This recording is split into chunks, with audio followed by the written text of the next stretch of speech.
Numbers chapter 2. God spoke to Moses and Aaron.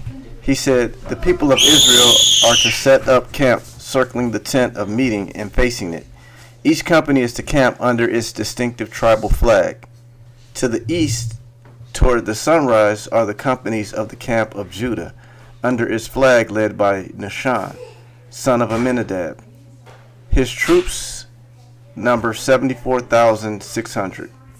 The tribe of Issachar will camp next to them, led by Nethanel, son of Zuar. His troops number 54,400. And the tribe of Zebulun is next to them, led by Eliab, son of Helon. His troops number 57,400. The total number of men assigned to Judah, troop by troop, is 186,400. They will lead the march. To the south are the companies of the camp of Reuben, under its flag led by Eliezer, son of Shadur. His troops number 46,500. The tribe of Simeon will camp next to them, led by Shelumiel, son of Zurishaddai. His troops number 59,300. And the tribe of Gad is next to them, led by Eliasaph, son of Deuel. His troops number 45,650. The total number of men assigned to Reuben, troop by troop, is 150,450. They are second in order of the march. The tent of meeting with the camp of the Levites takes its place in the middle of the march.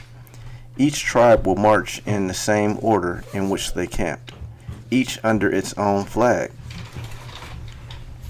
To the west are the companies of the camp of Ephraim, under its flag led by Elishama, son of Ammihud. His troops number 40,500.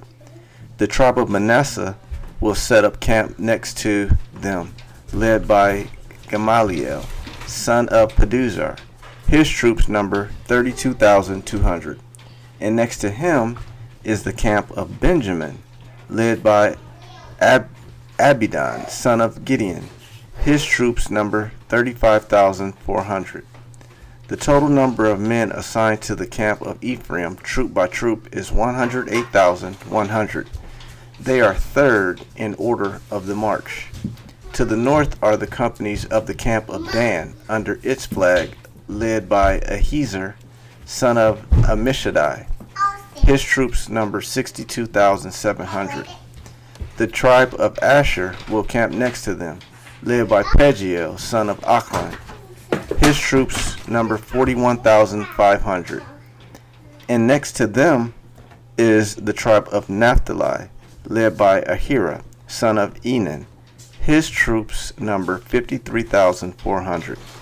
The total number of men assigned to the camp of Dan number 157,600. They will set out under their flags, last in line of the march.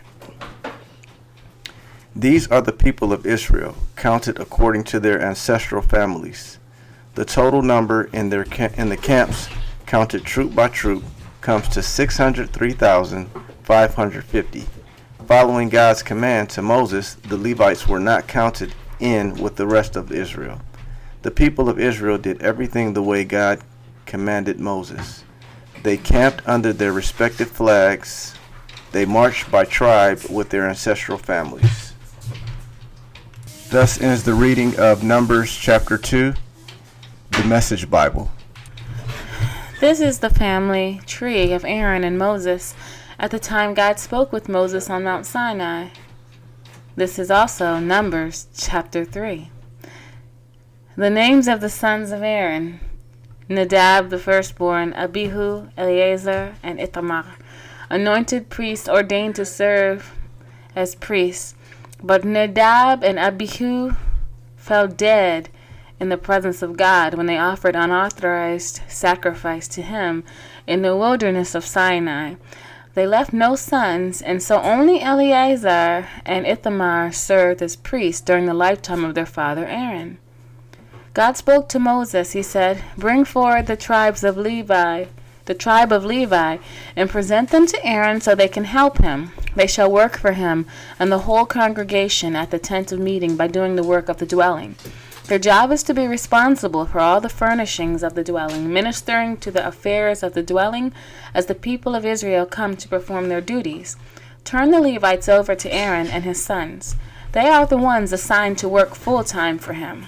Appoint Aaron and his sons to minister as priests. Anyone else who tries to elbow his way in will be put to death. God spoke to Moses, I have taken the Levites from among the people of Israel as a stand-in for every Israelite mother's firstborn son. The Levites belong to me. All the firstborn are mine. When I killed all the firstborn in Egypt, I consecrated for my own use every firstborn in Israel, whether human or animal. They belong to me. I am God. God spoke to Moses in the wilderness of Sinai. Count the Levites by their ancestral families and clans. Count every male a month old and older. Moses counted them just as he was instructed by the mouth of God. These are the names of the sons of Levi: Gershon, Kohath, and Merari. These are the names of the Gershonite clans: Libni and Shimei. The sons of Kohath by clan: Amram, Izhar, Hebron, and Uziel. The sons of Merari by clan: Mali and Mushi. These are the clans of Levi, family by family. Gershon was ancestor to the clans of the Libnites and Shimeites, known as the Gershonite clans. All the males who were 1 month old and older numbered 7,500. The Gershonite clans camped on the west behind the dwelling, led by Eliasaph, son of Lael. At the tent of meeting, the Gershonites were in charge of maintaining the dwelling and its tent, its coverings, the screen at the entrance to the tent of meeting, the hangings of the courtyard, the screen at the entrance to the courtyard that surrounded the dwelling and altar, and the cords. In short, everything having to do with these things. Kohath was ancestor to the clans of the Amramites, Izharites, Hebronites, and Uzielites. These were known as the Kohathite clans. All the males who were 1 month and older numbered 8,600. The Kohathites were in charge of the sanctuary. The Kohathite clans camped on the south side of the dwelling, led by Elizaphan, son of Uziel. They were in charge of caring for the chest, the table, the lampstand, the altars, the articles of the sanctuary used in worship, and the screen, everything having to do with these things. Eleazar, the son of Aaron the priest, supervised the leaders of the Levites and those in charge of the sanctuary. Merari was ancestor to the clans of the Malites and the Mushites, known as the Merarite clans. The males who were 1 month and older numbered 6,200. They were led by Zuriel, son of Abihail, and camped on the north side of the dwelling. The Merarites were in charge of the frames of the dwelling, its crossbars, posts, bases, and all its equipment, everything having to do with these things, as well as the posts of the surrounding courtyard with their bases, tent pegs, and cords. Moses and Aaron and his sons camped to the east of the dwelling, toward the rising sun, in front of the tent of meeting. They were in charge of maintaining the sanctuary for the people of Israel and the rituals of worship. Anyone else who tried to perform these duties was to be put to death. The sum total of Levites counted at God's command by Moses and Aaron, clan by clan, all the males 1 month and older, numbered 22,000. God spoke to Moses, count all the firstborn males of the people of Israel who are 1 month and older. List their names, then set apart for me the Levites. Remember, I am God, in place of all the firstborn among the people of Israel.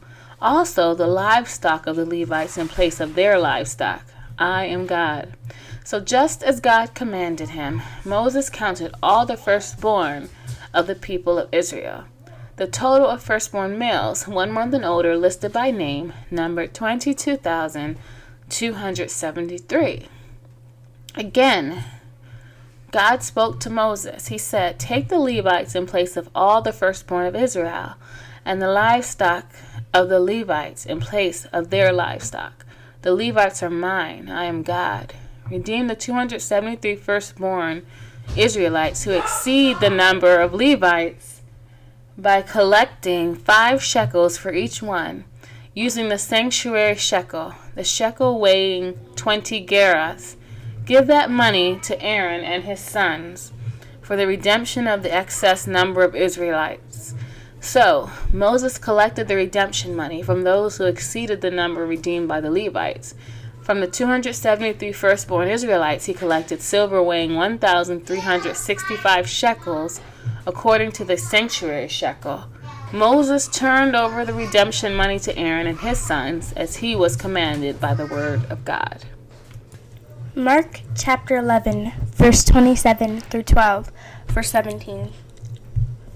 Then when they were back in Jerusalem once again, as they were walking through the temple, the high priest, religion scholars, and the leaders came up and demanded, "Show us your credentials. Who authorized you to speak and act like this?" Jesus responded, "First, let me ask you a question. Answer my question, and then I'll present my credentials. About the baptism of John, who authorized it? Heaven or humans, tell me." They were on the spot and knew it. They pulled back into a huddle and whispered, "If we say heaven, he'll ask us why we didn't believe John.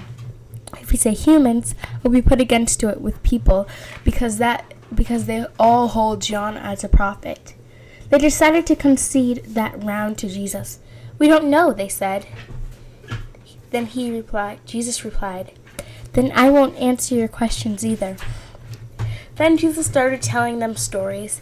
A man planted a vineyard, and he fenced it, dug a winepress, erected a watchtower, turned it over to the farmhands, and went off on a trip.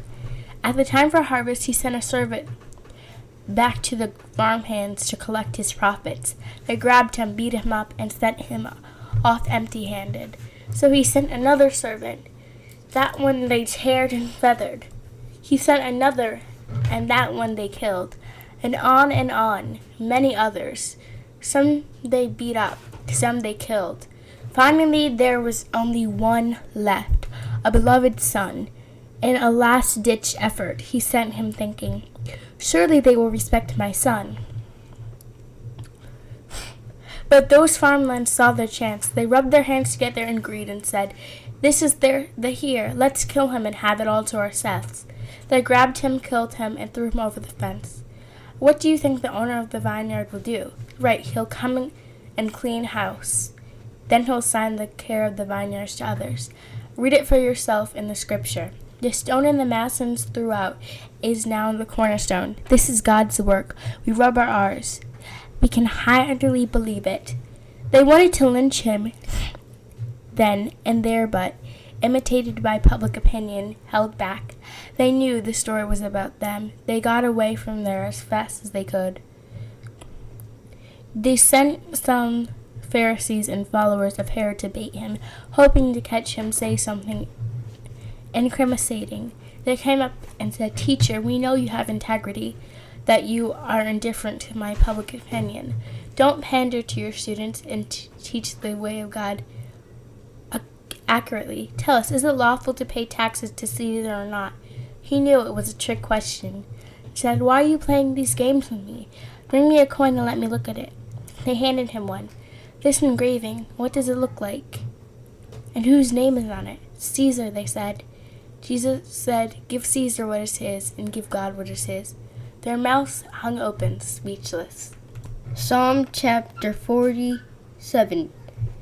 Applause, everyone. Bravo. Bravissimo.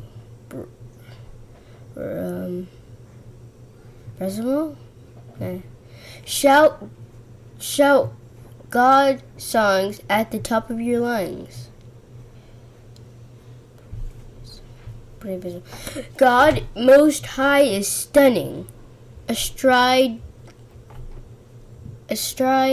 land and ocean. He crushes hostile people, puts nations at our feet. He set us at the head of the line, prize-winning Jacob, his favorite. Loud cheers as God climbs the mountain. A ram's horn blast at the summit. Sing songs to our God. Sing out. Sing to our King. Sing praise. He's Lord over earth. God is. So sing your best songs to God. God is Lord of godless nations. Sovereign, sovereign.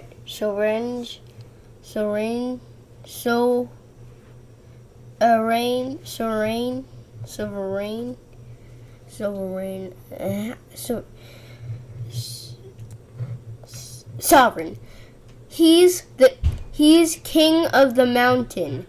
Princes from all over are gathered. The people of Abraham's